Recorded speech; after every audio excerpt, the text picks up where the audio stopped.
Oh my gosh, and we're back on the freaking air. I'm Kyere, I'm here, you're there, we're together. And I just want to say thank you. First and foremost, thank you for still listening to the sound of my voice. I know I took an impromptu hiatus, and I'm so excited to be back with you all. As you know, 2020 has been quite the freaking year, and much like everything else, I've had a lot of unexpected twists, turns, ups, downs, and roundabouts, okay? So let me just start by saying that I'm back, I'm here, I'm not going anywhere anytime soon, but hopefully within your ears and soon to your eyes. This week, I'm joined by a special guest who I've actually been a fan of for close to a decade now, and it's almost crazy to say because time has truly been flying. This gentleman is a singer, songwriter, producer, and an all-around creative freaking threat. At the time of our recording, Pierre's project Black Balloon was available for pre-order and pre-save on all major platforms. As of August 28th, the project is now released and it's for your streaming pleasure. So without further ado, ladies, gentlemen, and all the beautiful beings in between, here's the one and only Pierre King. Yes, that was amazing. I want you to introduce me every day I wake up. I mean, if you want me to be your alarm clock, I do accept that. I do accept that. Khalees was my voicemail for years, so I officially don't think stuff like that is strange. Hey, that's the point. I like it. How are you? How's today going for you? Pretty amazing. The West Coast is hot. I'm chilling, so it's a good balance. Okay, all right. That's a bar. How you rapper? Didn't even mean it. All right, so as I led into in your introduction, you have a new project that is soon to be released. It's entitled Black Balloon. Just immediately, there is a single that everyone can hear called Games. It's out. You actually put it out just a few weeks ago. We'll just jump right into it. A month ago, time flies. Oh, it does fly, especially when you're in the house. Could you tell us about it? Tell the people out there that are listening to us, they can hear the sounds of our voices. Like, what is Games? So Games basically tell us about Games. It came from a conversation with my sister. She had a rough patch in a relationship, and I'm kind of like her personal therapist. So I listened to her, and something stuck out to me. She was talking about a guy that she was dating and how tumultuous the emotional aspect of the dating was to her. So I took that and kind of flipped it, because what she was telling me was some serious deep shit, but I wanted to take it and make it lighthearted for her to hear and let her know that you're in control. So Games came from that spot. It was just like, listen, if you're gonna play with me, I don't have time for it. The games are not my forte, and I made it a cheeky song to make sure she could smile, because she wasn't. Okay, cute. Now, for myself, I love the next set of questions I'm about to ask. I mean, I'm only going to ask questions I love, so we can just put that out there. And there are a lot of those questions to have. But what was the timeline between the conversation and the actual production for Games? Oof. First of all, let me tell you one thing. The EP has taken me 3 years to do, and that's the longest period of time I've sat with music. Everything I used to put out, I finished it and the world heard it, but I told myself I wanted to receive blessings and lessons from the world and then turn them into my art. So I took my time, my sweet old time. And Games actually was, Games was really just like one of the first songs I did as a play song. Like, I had that conversation with her and I just put it on, wax, and it wasn't really meant to be anything more than me just vibing.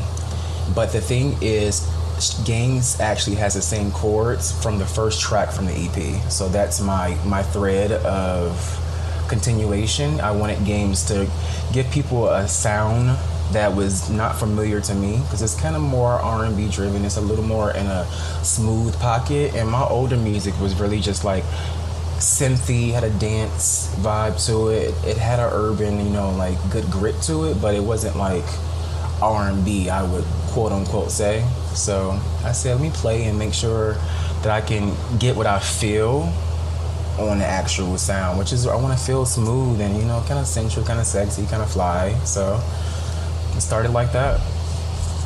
No, that's dope. I can definitely say, as a fan, that it's definitely something I was able to receive.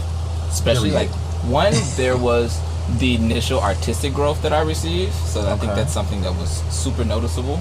And two, it was a different sound and approach, because, you know, with having Lace and Bullets and Canvas music, yes, and going all, yes, actually earlier I played the slower Brandy cover. I don't even know if you heard it when we got on the initial call before we went to start recording live. Wow. But yeah, so I'm used to, even on those, like, for instance, on Brandy's Slower, it still wasn't an approach that you might have for something like Games, even though that song might have warranted back then. But so, you know, I've always, that's one of my inspirations, Brandy. Like, I love, who don't love Brandy if you're a singer? Listen, pretty much. Baby mama. Even if you can't do what she does, the emulation and the inspiration definitely comes out. And with me, like, layering has always been a love when it comes to vocals, because I wasn't ever a vocalist first. I was always a writer first. And I kind of taught myself how to sing because I liked my words and I didn't want nobody else to sing them at that time. So to listen to her and really just take it and mold myself into a way that it's full-bodied, I want the sound to also be a progression of that. And honestly, at 18, 19, 16, 17, you know, if you're singing, it feels like you don't really have the confidence, because if you're putting it out into the world, everybody doesn't receive it well, and you're not in the emotional state, I feel, in your teens to receive any type of hatred or criticism. So yes, those are very essential times for, like, nurture. For sure. And the world don't see it that way, you know. So if somebody's out here trying to start their own music or just, you know, put something out for the world to get an opinion about it, I try my best to be as kind as possible, even with the critique, because people weren't kind to me when I first started.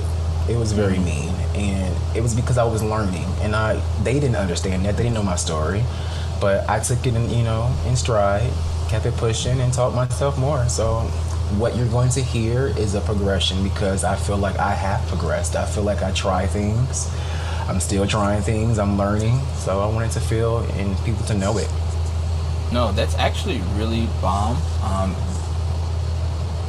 And one, as someone who could actually really receive it, like seeing someone put themselves out there who was doing something that I wanted to do at the time, and doing it in a way that I thought was similar to how it would be done, was really what gravitated me towards your sound, your image, and the songs that you were flipping. Brandy's Slower, Britney's Hold It Against Me, Dirty Money's Yeah Yeah You Would, like all like literally top 10 at the time for what would have been in the playlist and in the rotation.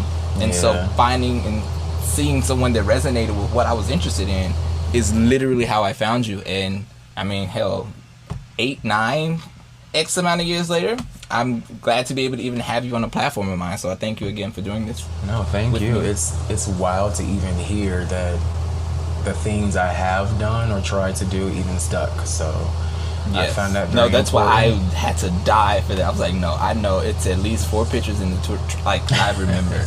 Because I could recall the pictures. Because oddly enough, in the one I sent you today, this is the shirt I had over it. Oh, okay. Just random. That's so weird. I have a crazy wardrobe of crazy things that if it's a memory or something special, I have random memories in the shirt. I just can't let it go. Funny story, but that's though, neither here nor there. The shirt you actually sent me, the picture of the shirt you sent me that you bought years ago, those shirts at the time were actually paying my rent. Really? So I remember you did 3 of them. I remember there was a Trill one and there were 2 others, if I'm not mistaken, in the capsule. There was a twerk shirt with Black China on it. There was a Golden Girl shirt. Wait, I got the DIY shirt. I got the DIY shirt too. Yeah, the Rihanna. I did, like Disney, yeah. Gag. I was paying your light bill. Shout out. Yes, thank you. I actually forgot about the DIY shirt until right now, because I know exactly where that picture is in the old laptop. That's funny. It's deep in like 2012 somewhere. It's deep in there, but it's there. What a year. Right? Speaking of going back and reflecting on the past, you mentioned that Brandy is one of your biggest inspirations and one of your biggest influences in your productions. But tell us about your background story. Where are you from? Who were you originally, and what brought you to this thing called music? When did you know? That's such a loaded question. Well, it is. I want it all, but feel free to answer in, as creatively as you want and as authentically as it makes sense to you. You don't have to have the perfect interview answer. Yeah, of course. Honestly, who I am is basically the little black boy that any black queer guy feels like he can't be. I want to exude that for the ones that's not really seeing it, even if it's just like in terms of masculinity or femininity. I've really fought with that a lot, even early on, just what an image was for an artist per se. I didn't know, and I used to model my whole vibe off of like Lady Gaga, so that was a starting point for me. I originally grew up in Chicago, born and raised, South Side, down the street from Kanye, literally. And yeah, and basically, I used to do music in my dad's apartment, right in the corner, one bedroom apartment. Everything you heard, canvas music, love, lacing bullets, all of that. It basically came from a spot of me just trying out things, trying to tell myself not to be fearful, to be a person, if that makes sense. And like you said, the inspirations were Brandy, but I also love Timbaland. I love Timbaland so much. I love Missy Elliott to the moon and back.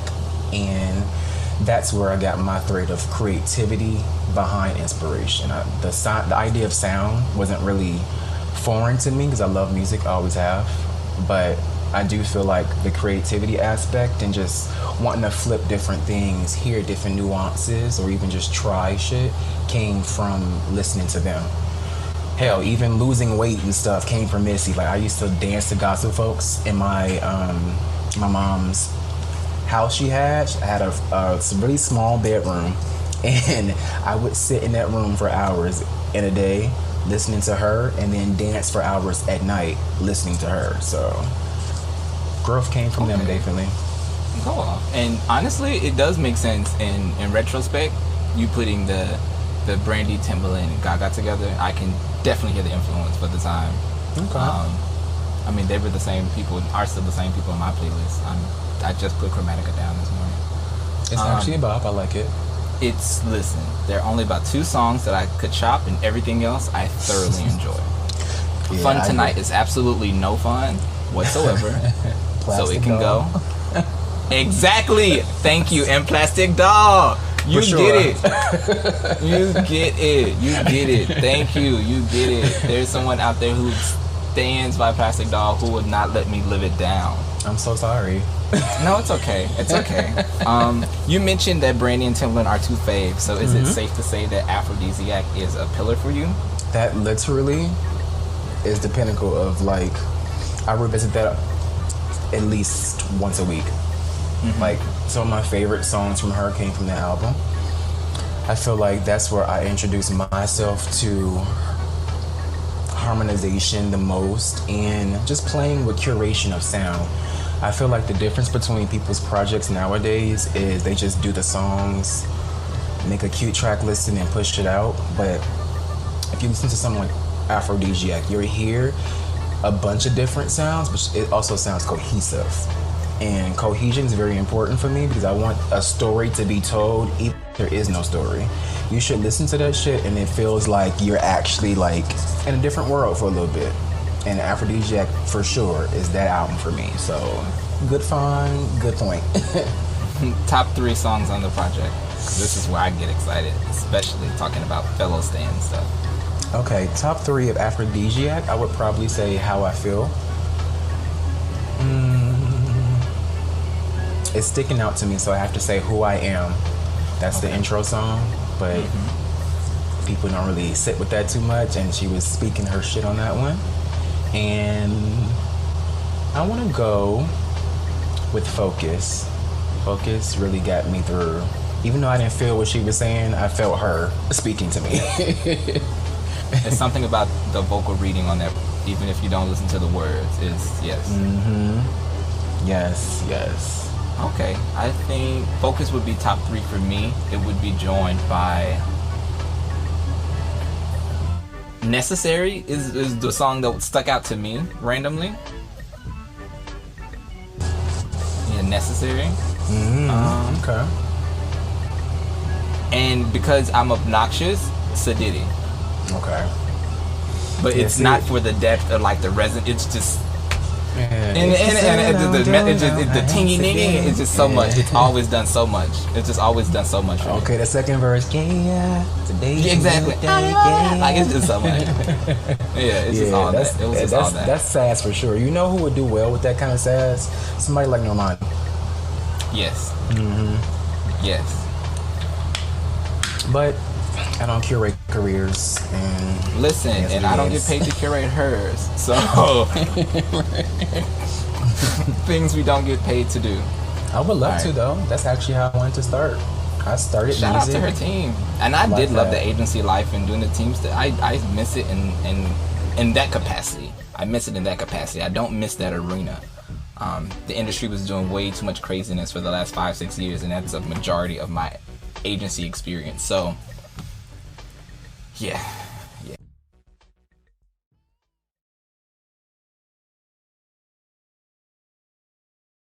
Okay, so it's safe to say that Aphrodisiac is the pinnacle when it comes to albums and inspiration. I actually love to hear that. And to be completely honest, as you were explaining yourself just a moment ago, my mind, I'm racking through your discography, especially in the refreshers for because I hadn't had Lace and Bullets in my current laptop, and I just got a new battery for the one from high school. So everything, a lot of the old stuff is gone. And thanks to you, it's very hard to find unless I'm on Bandcamp. And Bandcamp has a terrible infrastructure for mobile play. So we're just going to say that and I'm going to let that go. But when you were mentioning loving Aphrodisiac, I was going to say, you know what? Actually, one of my favorite Pierre King songs and one of the introductions I'll say to a more emotional side and more personal side for you would be Coldest Summer Ever. Do you even remember recording that track? Like, you have so much music. Yeah, it was a blue cover. That's funny that you even remember that. Yeah. Yeah, you in the coldest motherfucker on the planet. You probably killed Tupac. Yeah. Okay. Basically, that came from the time. That was a timepiece because at that moment, if you remember correctly, Drake was everywhere with Marvin's Room. So that was my way of saying, all right, well, if this is the sound, let me test the waters, because everything else that I actually had going for me at that point was very dancey, I feel. Like 2012, that was I'm Not Rich, so I had things like the Bitch song, I had like Pot of Gold on that album. Those were songs that felt like, I don't know, not like Marvin's Room. And I wanted to test my own, creativity. Everything I produced on that was a new wave for me. So I definitely feel like that came as a way of testing the waters of being current, but also progressing in my production style. Because I promise you, I didn't even know how to lay tracks like that. Listening to those type of records by like 40, his producer, Drake producer, I started to see and hear sound different. So it was a good introduction to me. Between the two, we've kind of done a little bit of jumping between your discography, being that you've released several fuller projects. But to give it a bit more chronology, I want to back it up to before you were Pierre King. You actually went by another name for some time, and you eventually dubbed this era your, I guess, growing phase or your incubation phase by the end of it. And this is the Mannequin phase. But in the Mannequin phase, you actually did two projects, if I'm not mistaken. That was Lace and Bullets and Canvas Music. And so it was an earlier time. Yes. We'll connect that time to being the inspirations from Aphrodisiac, heavily the inspirations from Lady Gaga for sure, and definitely of the times with a lot of your, because I remember you used to do the King covers as well, and how I mentioned Brandy and the Britney joint. But yeah, what was that growth from Mannequin to King? I'll tell you this, I only named myself Raphael Mannequin because I felt like it had a sound to it. That was the era of everybody being just extra. It was all about opulence. That's when everybody was really pushing like the narrative of them being so much. It was very dramatic, and I always had a little drama to me, but I feel like the name kind of fit just like the aesthetic of just simplified but also very complicated. And Mannequin just stuck out to me because of the way they looked. It was a good, easy way to sell a brand. It was a good, nice way to have somebody look at you or a name and identify it to something automatically. And Mannequins to me always gave like no emotion, and I used to speak about that a lot in the songs. So it's kind of like a good marriage. Plus it was an acronym that I don't even remember the acronym name of it. It was like Main Against I remember something that. Nirvana. Yeah, I was trying to make it work. Listen, I was trying to make it work. Nobody ever truly blamed Gretchen for trying to make Fetch happen. They just said it wasn't gonna work. Right. And from there, the whole idea of it, my first name is Raphael, so that was always just like, well, I don't know nobody else besides me, so I'm gonna stick to that. And I actually was listening to Britney's Circus album, and that's how Mannequin came about. I used to love the song. So there you go. Raphael Mannequin. There you go. Where'd King come about? So, and Pierre. Nobody's ever. You were so close to almost owing me copyright. Yes. So the way Pierre King came about was I was done with the whole Raphael Mannequin thing. I did it for 2 years. Even with that, I started to do music for my friend at the time. I was demoing songs for her because she wanted to be a singer or artist, and I was only writing and producing. So I'm like, well, I can give it a go and see what happens. That didn't work out for her. I pushed forward with Raphael Mannequin, and once I got of age, 18, 19, I'm like, this sounds kind of immature. I really can't elevate and push myself to the plateau that I want to go, because I felt like I was kind of like plateauing, if that makes sense. I didn't see people really, fucking with the brand itself, and it wasn't really me anymore. So I switched it to Pierre King. My middle name is Pierre, so Raphael Pierre. I kept the Pierre because it sounded more me, honestly. It had like a je ne sais quoi to it. It was fly. And I also tested the logos. Like, playing with the logos really helped me pick the name because Pierre just looked good. And then King was originally supposed to be Del Rey, and that is king in Spanish. But at that same time that I was switching my name over is when Lana Del Rey literally came out. Oh, got it. So I was like, well, this little white lady didn't, fuck my gig up, so I'm gonna go ahead with the King. And then actually Pierre King kind of just sounded good and it stuck. So damn. Yeah, there would have been a little TLC SWV moment with the name thing. Yeah, like plus Pierre Del Rey kind of just doesn't rock the way Pierre King does, because I started to whisper it in songs and stuff, and I'm like, Pierre King sounds good. It does. No. So would you say it's about 8 going on 9 years now since you've had this moniker? Is it a decision? Does it still fit? Does it still feel like the person that's about to release Black Balloons? Absolutely. It's, you know what, when I decided to change the name to Pierre King, I told myself whatever I gave from it wasn't going to be an idea of me, it was going to be me. And so whatever you see, like, it's me testing myself, it's me pushing myself, it's me feeling myself. So whatever you see, Pierre King is me. I love that. I even thought about changing my name legally, but I'm like, you know what, I like my next name. Okay, so that's dope. So it's a name that fits more than ever, even as you release, I guess, something that you feel is your bravest project today, it seems? I'm so excited because this is supposed to be a 3-parter. I've always been compared to Dawn, and I always have been able to see why, because we have the same similar ideas a lot of the times. When I put out Float in 2015, that was always supposed to be the first part of a 3-part installment. And we have Miss Thing over here with Black Heart and Golden Heart and, Redemption Heart. So I'm not, because I already know that's your vibe. But that was my original idea. I put Float out, and that was an acronym as well, Freely Living Only at Times. And I wanted that to be a conversation about life. But when I got here, Black Balloon was like the middleman, because that, like I said, it's about emotions and just letting whatever you're thinking, whether it's if you're good enough for somebody else, or if you're testing the waters with somebody new, or even just like being okay with yourself, whatever that means to somebody. I had a lot of these really self-doubting thoughts, so I wrote about them. and I let them go like balloons. So I do consider this one of my bravest, only because the subject matter is very in tune with me. It's 6 songs, and each one is definitely a piece of something that I've been through. Would you say you're releasing them in any particular order, like an arc? Also, go back to Dawn's trilogy. There was a particular arc that, you know, was the charge, and then there's the initial fall, and then there's the recovery. Are you releasing them in order, or is there some type of structure that we can even see connect visually? Yeah, for sure.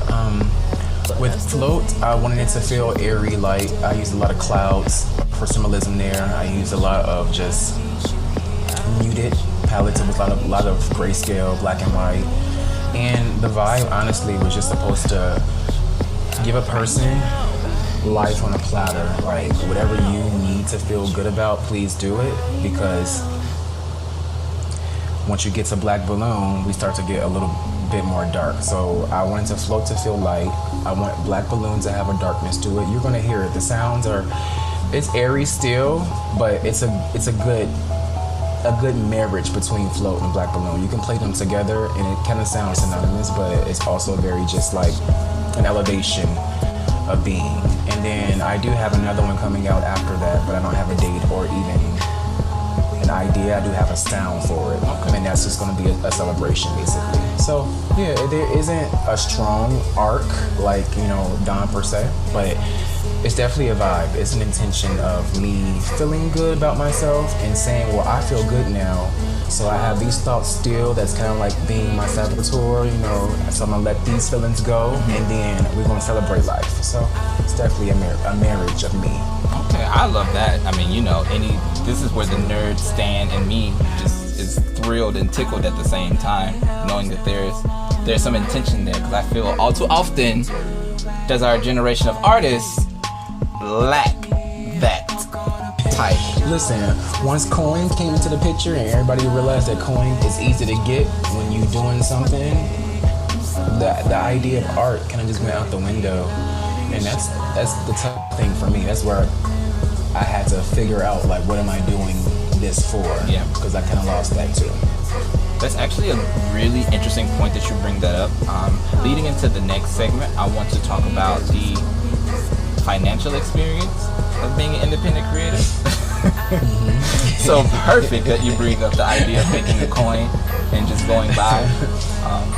So for the next segment, we'll talk about what it's like to be an independent creative in this industry, and have seen our industry change drastically.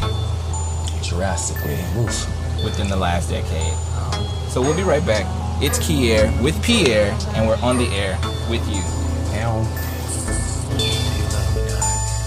I don't want to wait.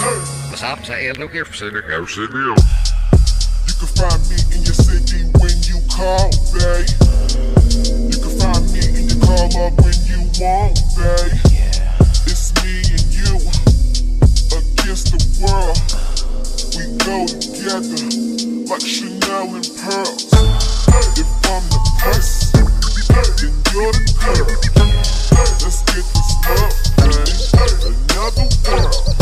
I got your back and this is nothing wrong with that. I ain't never trying to see you stay. That's a flirt.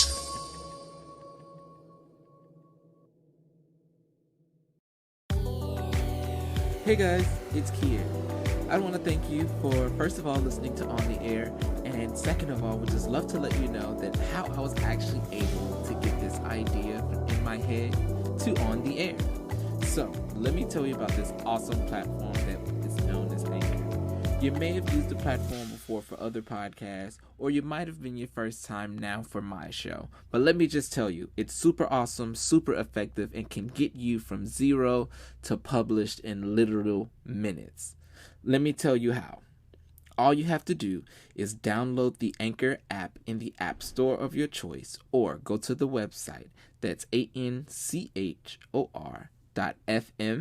Anchor. Once you get there, create your login by using either Google or your social media handles, and just plug in the information. It's as simple as that. If you can fill out a quick form online, or if you can fill out that voting ballot when it's time to rock the vote this 2020 election, you can definitely take 10 seconds to start an awesome new podcast, to share ideas, bridge gaps, bridge and build communities. So, all you have to do again, download the free Anchor app or go to anchor.fm to get started to see, hey, this too can be for you. Peace.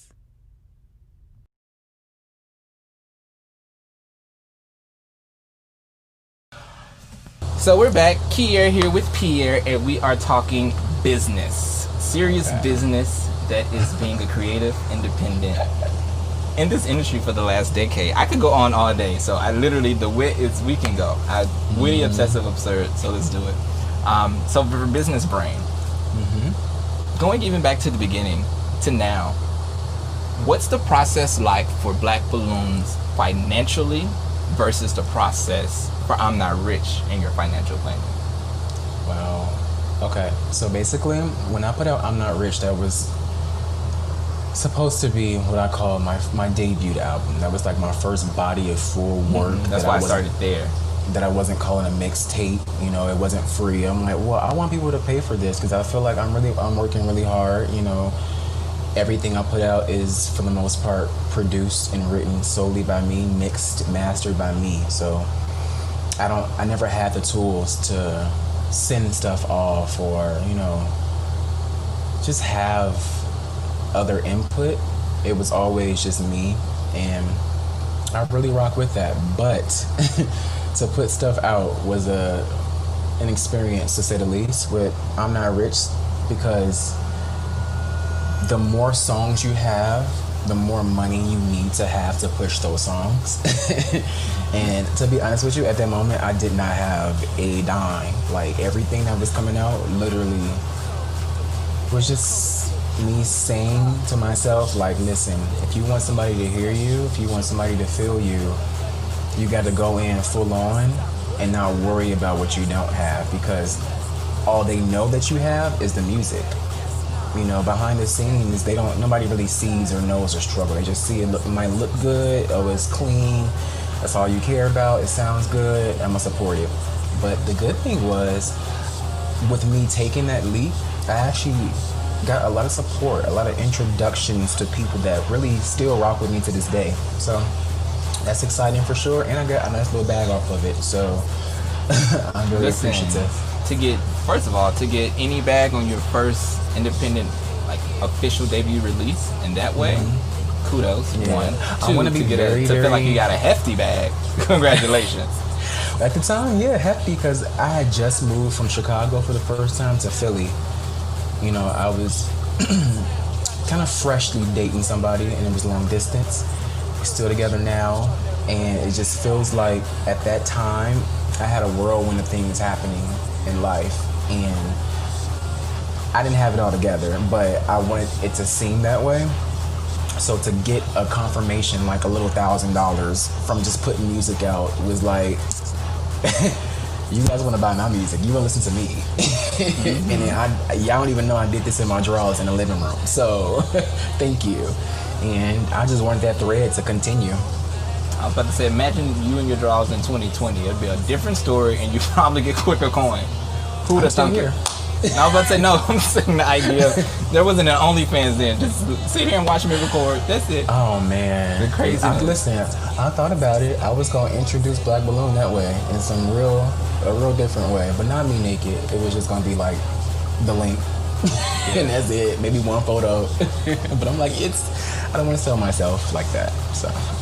No, I actually am waiting on someone to really take this OnlyFans things and do it full swing. I'm interested to see if Trap Cry really does it, because I'm interested to see. His project interests me and how he's, yeah. I want someone to utilize it in the way that it's utilized, but then bring it back to their art. I also want someone to use the platform for something totally different than just nudes, and so people can remember it's literally just a paid subscription site. Literally, and that's what I thought about it for. I'm like, listen. Like, it's a paid subscription site, and if anything, it's the biggest one now, so someone should have it, just because people may think it's controversial, even if it's about the art. Absolutely. So I'm waiting to see how people really attack this OnlyFans thing, because it really feels like only the beginning right now. I think if you have a mentality that a tool is just a tool, a platform is just that, then that's where the creativity really it gets birthed to a point that you can do so much more with it. Mm-hmm. And I think we're so on the surface people now because of social media. The quicker it is, the better. So the idea of just thinking about something in a unorthodox way kind of just, it's not a process that people go through anymore. So agreed, completely agreed, criticizing other people, and also criticizing myself and the stand in me, because now I have an entire infrastructure that caters to wanting everything that I want right now, and when my fave doesn't give it to me, and I'm not like, what? Yeah, I have the patience to wait because I want to actually love it when I receive it, but then there's also, oh my God, but I have to wait. What do you want me to do between that? Yeah, and you came from a different era of receiving and just participating in the beauty of art and music. Yes, and a rollout. I miss full rollouts. Yeah. Listen, if I had the budget that I want to have for stuff, you already know, like, I would have billboards and all of that around, because that's what I grew up seeing. That's what I grew up knowing. That's promotion. Promotion now there is none. People just be dropping. Me. Right. And I appreciate that too, but it's not the same idea behind it, so. Yeah, it's not. When it comes to artistry and foresight into the future of your artistry, is there or are there any types of artists that you could say really heavily influence you? I know we spoke about Brandy being an influence and production and vocal styles. We talked about Timbaland and Missy being production influences. But artistically, in terms of, I don't know, maybe career structure or how they've approached the evolving of times, are there any people that you kind of look to? I would say, if you're not speaking in terms of today, like right now, I would utilize Prince as a good example, only because his structure of artistry, period, was solely based on discography. I always wanted to feel like I had enough that people could take from me even if I wasn't here anymore. So okay. I'm still working on trying to get to that point, because to me, growing up in an era where people did wait 8 years for an album from Janet or something is normal. So I'm trying to get back out of that mentality, because it's so quick now and people just want to move on, but experiences in life doesn't move on as quickly. But utilizing Prince has always been like a forefront for me, because I just always loved how he did music. You can look online and see that his discography is way beyond what people think that he's released. Absolutely. And Absolutely. I think that's amazing. I think it's amazing, because not only do you get different facets, but you get to look at his body of work as more than just eras.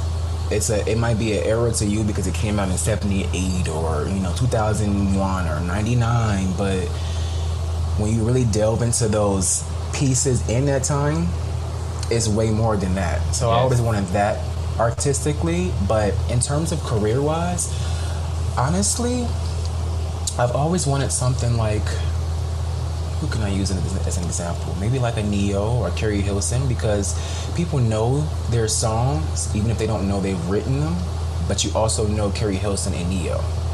Got it. It's the same now, like a Victoria Monet. She's really out here pushing herself. I love her. I've been in tune with her for a while, but people don't realize that she started in a girl group, and then it was this whole like, I'm gonna be a writer for a while, then I want to be an artist. She had room to breathe and just be her. And I think I'm getting back into that, because I do way more than I feel like I show. And I'm trying to learn how to not only showcase that, but really be in those moments too, because I think that's what's going to push me over the hurdle that I feel like sometimes I may be in, just by not having the art to continuously push out. If I just keep it going and then do a little bit more in terms of showcasing what I can do, then I feel like the fruit of my labor will come back to me. No, that's absolutely real. And it also puts me in the mind space of Diana Gordon I am So, yeah, familiar with thank you Winter for it. Gordon, but when I was introduced to her per se, it was more so from a space of I heard her on MySpace first. So Was it Surveillance? yes. Oh my wow. God, that just you pulled that out. I was trying to think of that. Don't worry. She's on the list. Got it. She's Yeah. actually the only person whose lyrics are tattooed on me.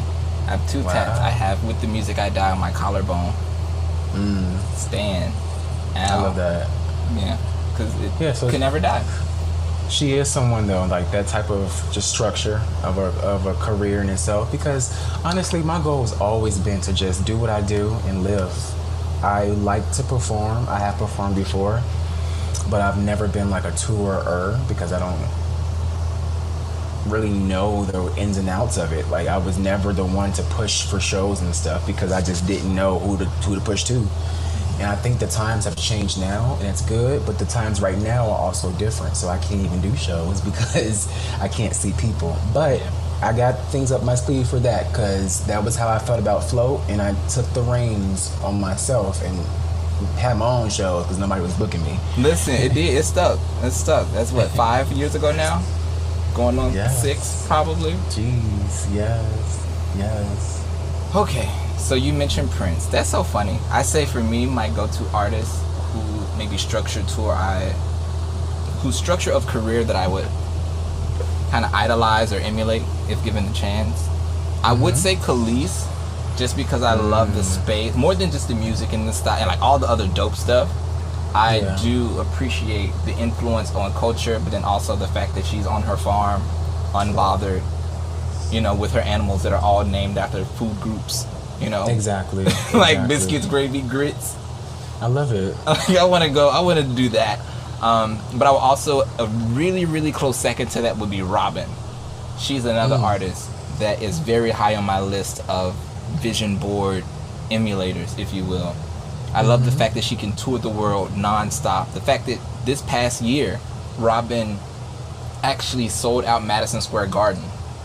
And she's never had a Billboard charting feature in her adult life, you know? The singles when she was 90s Robin did what they did then, but off the strength of a Dancing on My Own and the legacy of just having a core fan base that is here for the music and will show up no matter what. That's what I love. Because there's no BS with Robin. If you see her name, you know you like it even without hearing it. Yeah. So it's Robin, Khalees, and Macy Gray would be my top 3. I love that they're touring artists. I feel like I would be a touring artist more than anything else.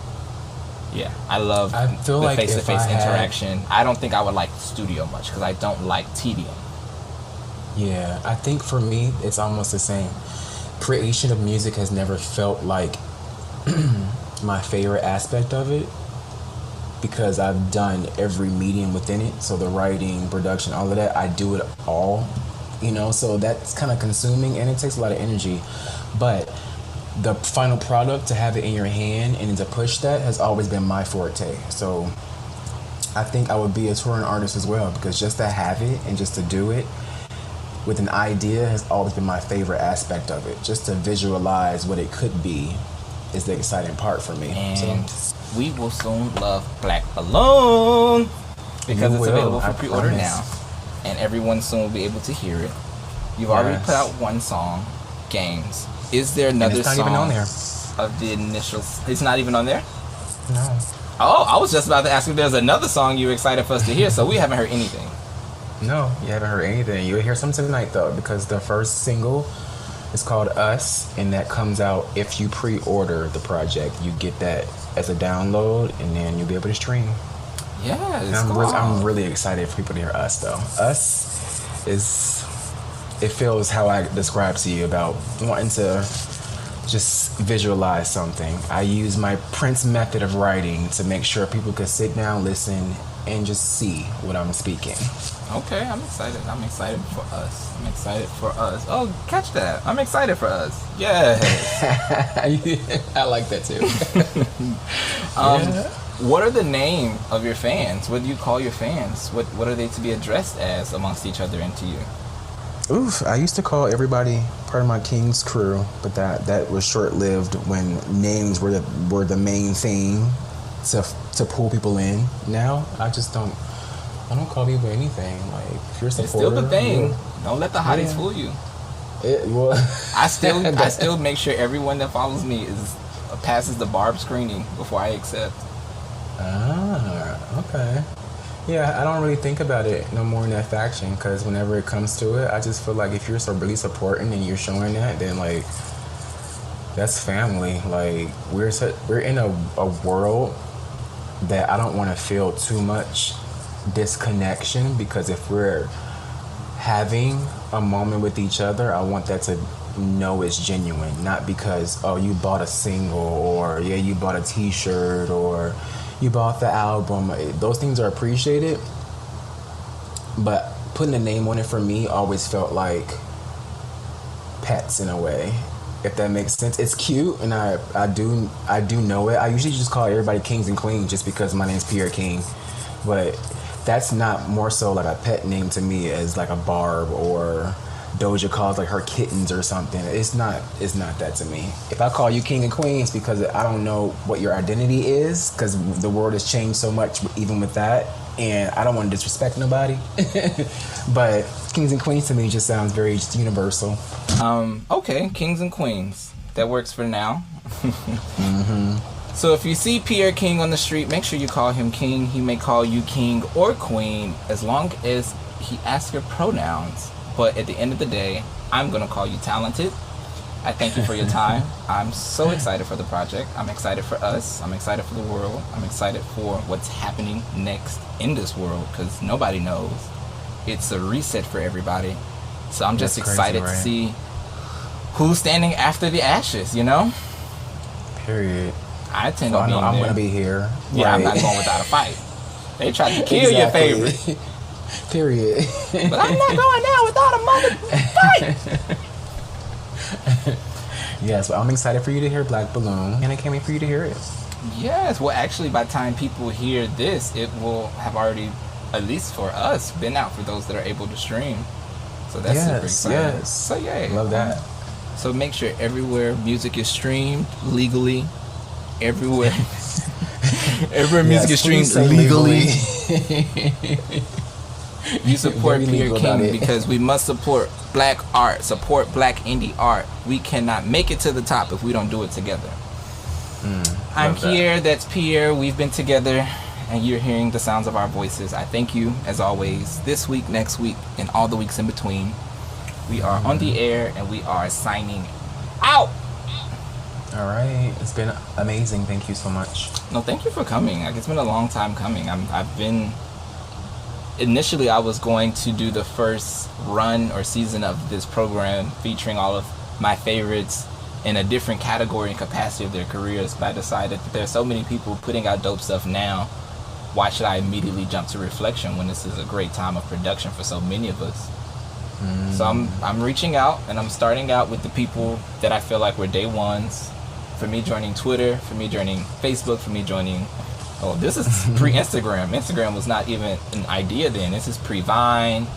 Like everything that we're talking about literally is right after 2007 starting, honestly. Okay, we're dinosaurs now. Listen, I remember 09 Twitter. Do you remember 09 Twitter? Yes, I joined Twitter in June of 2009. Listen, I was March, so, you know, I grandfathered a little bit more, but we were in there, though. It's like the OG class of Twitter.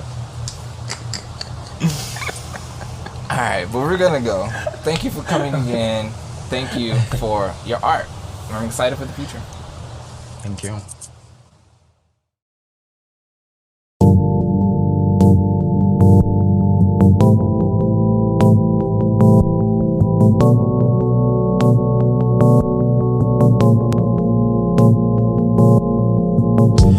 What do you do when forever starts to fade away? Yeah. Whenever I love you tends to cut you like a blade. Feeling your lover and they're just drifting away. Not really sure if they should go or should they stay. But all I know is that I'm good.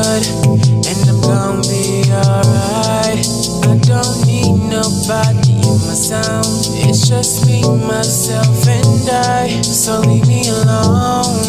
I'm cool without you. I'm doing fine. In my zone. In my zone. In my zone. In my zone. In my zone. In my zone.